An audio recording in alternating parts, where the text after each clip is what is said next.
Birds of Prey. I saw it. This magazine that you get in the cinemas. Proof. How could I sum this movie up? They said the F word a lot in this movie. A lot. It was also in a lot of the songs that were playing in the movie too. The F word. I think it's because they think that it makes the movie more edgy. It was violent too. Very violent. There were people getting hit with baseball bats and hit with hammers and roller skates and beanbags filled with glitter. Oh yeah, and bullets. It had the depiction of liquid blood. And apparently in the States, that's a one-way ticket to a hard R rating. That and all the F words. Now I'm edgy. No, I'm not. I had to bleep that out. There's this one time when a guy gets blown up and he literally just explodes and there's like guts and intestines everywhere. Very violent. I mean, that's not what the whole movie's about. And there's another dude in a wheelchair that gets hit by a van. He was only in a wheelchair because Harley Quinn broke his legs early in the movie. She jumped way up in the air and then slammed down on both of his legs with both of her feet. And she broke them. It's not her fault. If he hadn't have been such an a-hole, then she wouldn't have had to break his legs and then he wouldn't have had to end up in the wheelchair and then tried to kill her later because he was pissed off at her because she broke his legs and then he wouldn't have got hit by the van. Did I mention that there was liquid blood? That's not a problem for us in Canada. Even though that gives you a hard R rating, for us, that's only 14A. Don't worry, kids. You could watch this movie as long as it doesn't have a pair of bare breasts and a penis in it. Other than that, open game. What exactly constitutes an 18A movie in Canada, which would be the equivalent of a hard R movie in the States? Okay, Google, what does it take in Canada for a movie to get an 18A rating? According to Rating System Wiki, fandom, 14A, 14 accompaniment, persons under 14 years of age must be accompanied by an adult. Maybe I asked her the wrong question. Okay, Google, what is an 18A rating? Okay, Google, what kind of things will make a movie rated 18A in Canada? Got her this time.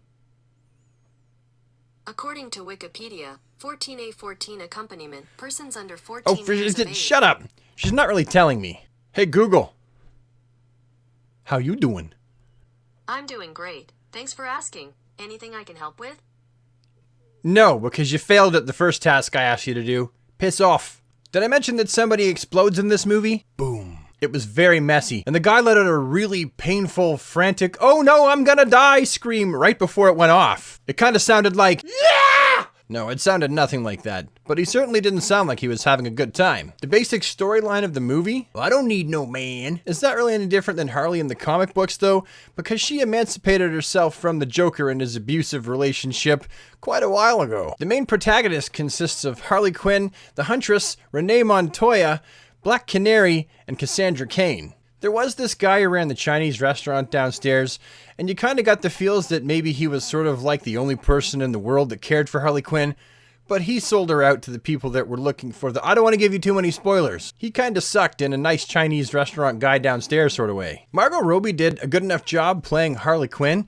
I kind of still wanted to see her in some kind of a classic Harley suit, but instead all we got was lots of rainbow colors and glitter. There was glitter on everything. Glitter on the jackets, glitter on the fanny packs, glitter inside the beanbags. There's a fight scene where it's a lot of people hitting a lot of other people, and at first you're like, whoa, this is some of the coolest choreography I've seen in a long time. Actually, it was like that for a lot of the fight scenes. You were like, this is really cool. It was very eye candy-ish. There are times that I was kind of looking at it a little bit confused at what I was seeing just because there was so much movement, but that's only because I was trying to take it all in at once. I only have 2 eyes, and there was a lot going on. Like there'd be some people right here fighting, and then there'd be some people over here kind of in the background fighting, and I was trying to watch all of it. It was a lot of fun. There was just a lot going on. But some of the fight scenes were actually really well choreographed. Margot Robbie prances around like an angry ballerina on cocaine and kicks a lot of ass. She gets her hands on a bat, which is like an old friend for Margot Robbie, because remember in Suicide Squad, a bat was her weapon of choice, and she beats up a whole lot of bikers with it and even breaks this guy's kneecaps. No, scratch that. She breaks both of his kneecaps. At first, you're all like, whoa. And then after that, she's like, and you're like, ah! Margot Robbie does a fantastic job of playing Harley Quinn. I don't care what anyone says. She is my Harley Quinn. She was born for that role. Cassandra Cain, not so much. She's a pickpocket. She's actually pretty good. Everyone's saying she's like the world's worst pickpocket, but I don't think that's the case. I think that she definitely picked one of the wrong pockets to pick, like the worst pocket to pick in all of Gotham City. She went ahead and picked it. And okay, she is a little bit sloppy because she got caught, but she had to get caught. That's what forwarded the plot of the movie. Personally, though, I would have rather they just left Cassandra Cain right out of the movie, because Cassandra is a really awesome character that was not done any justice in this movie. They should have just named her something like Jody or Becky or something. No, she doesn't look like a Becky at all. I understand the need for her character, but I feel like they just tried to slump in one too many names that are recognizable to the DC Comics fan base, because later, if they ever do get the green light to make another Birds of Prey movie, which I can't really see happening considering how this has done at the box office, it's pretty much been a bomb, especially in comparison to the success of Sonic the Hedgehog. At this point, it's troublesome, because how do they move forward with this character they've introduced as the Cassandra Cain? It won't work. The Huntress? The Huntress is a character that isn't terrible but isn't great. Let me explain. The Huntress, if you didn't know her as DC Comics Bertinelli, Helena Bertinelli, the Huntress, and she was just someone who was a crime boss's daughter that witnessed the massacre of her entire family, then I'd be like, okay, this is cool. She's an interesting character, and I like her. They still didn't quite develop the character enough, but in a movie like this, I feel like they gave her as much screen development character time as they possibly could. This movie really was just crack and bubblegum mixed together to make some kind of strange form of eye candy. So yeah, I don't think that she did a bad job in the role. I just feel like that wasn't Huntress. I will say this though, Mary Elizabeth Winstead's choreography and fight scenes were fantastic. She really got into shape and learned how to do all the whoop-de-loo and the kick and the spin and stuff like that. It was right up there with Margot Robbie as far as fighting skills. And actually, so was the Black Canary. Journée Smollett-Bell did a fantastic job working with the dialogue and the direction and the character that she was given.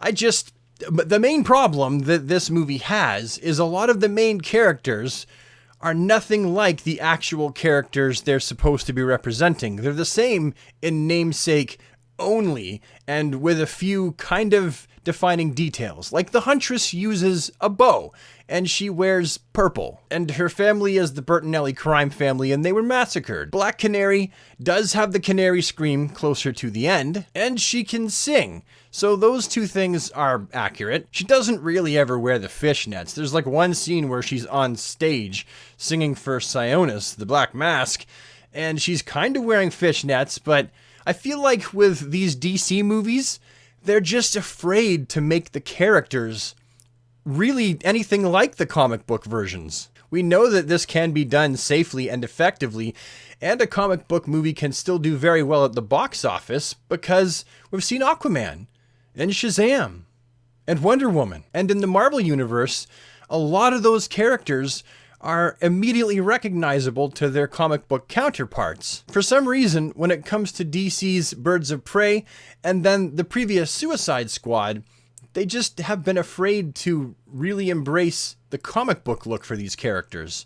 And I realize that there are some parts you really just will never be able to translate well into a movie, but at least try a little harder. I mean, Black Canary could have very easily had a leather jacket, fishnet stockings, the shorts, some badass boots. She could have very easily wore something very similar to what she wears in the comic books. Also, Ewan McGregor plays Black Mask, and Black Mask in the movie was nothing like what he's like in the comic books, for the most part. In the movie, he's really out there and flamboyant and really crazy. At the end of the movie, he kind of loses his mind and then walks across the room and puts the black mask on his face, and now he's the Black Mask. But really, he's only been the Black Mask for a short time because, oh, spoilers. No, wait. Watch it yourself. I don't want to tell you what happens. I guess I just did kind of give that away. Okay, he dies. That's the guy that explodes at the end of the movie. And there's lots of guts. And then Chris Mazina's Zsasz was all right. He was not as crazy and nutty. Like, when I saw him, I didn't think he should be in Arkham. But it was kind of neat how they tied him to the whole, I don't want to, geez, it's so hard to do this one without spoilers. Was he Zsasz as I know him? Again, no, because almost none of the characters really behave or take on the persona, really, of their comic book counterparts. But he fit the movie for what it was intended to be. The storyline for this movie goes back and forth a whole bunch. Like, Harley will be telling the story, and then she goes, wait, I gotta tell you about this instead. And then it goes, and it goes back, and then she tells you more of what happened in the past.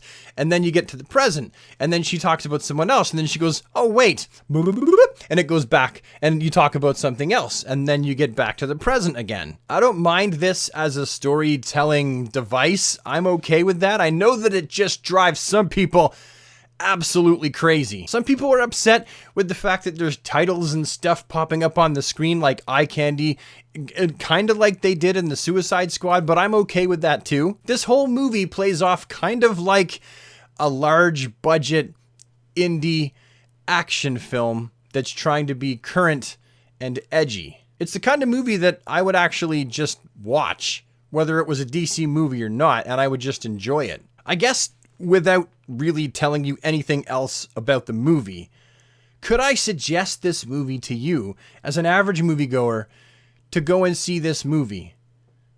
Yeah, I could.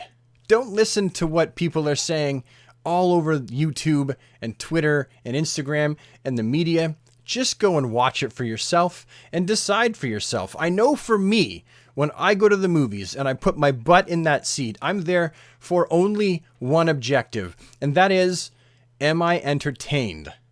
Am I enjoying the movie as a piece of entertainment?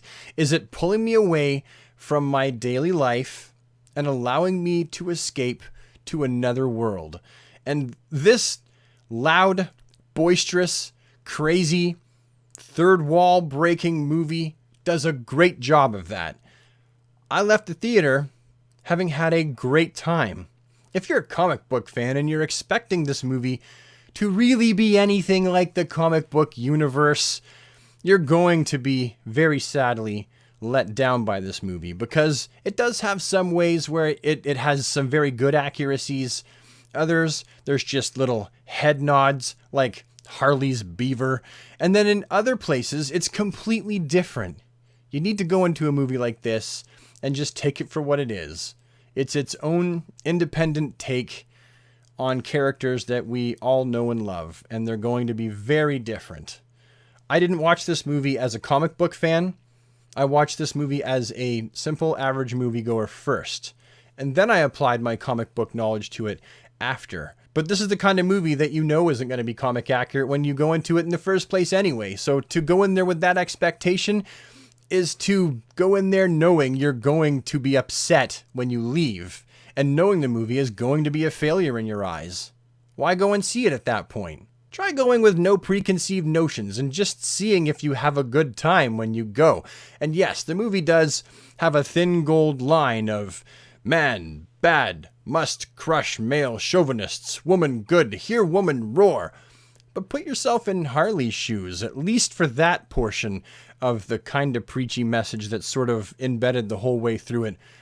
Harley was with the Joker for a long time, and imagine being with someone as controlling, destructive, and mentally, physically abusive as the Joker was to Harley.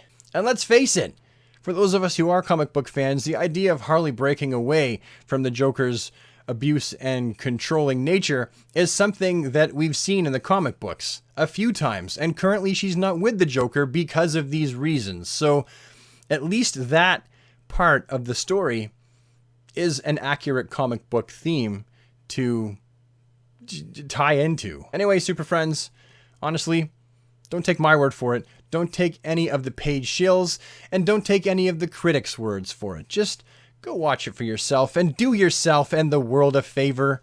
Stay away from Rotten Tomatoes. That place is nothing but poison.